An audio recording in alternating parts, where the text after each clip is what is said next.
एउटा केटो के फार्मेसीमा कन्डम किन्न गएछ। त्यो फार्मेसीमा केटी रहेछ। अनि त्यो केटोले गएर केटीलाई भनेछ, बहिनी एउटा कन्डम दिनुहोस् त भनेछ। अनि केटीले भनेछ, कुन साइजको दिउँ भनेछ।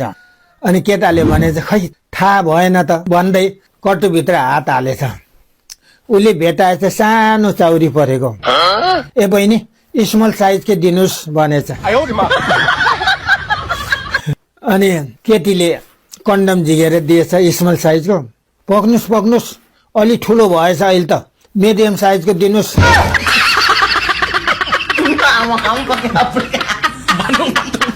त हात हाल्नु मात्रै चलाएछ, अलिकति बढी हालेछ। केटीले त्यो फार्मेसीको केटीले अर्को मिडियम साइजको कन्डम झिकेर दिएछ। रोक्नुस् ठुल्लोको रहेछ त मेरो त लार्ज साइजको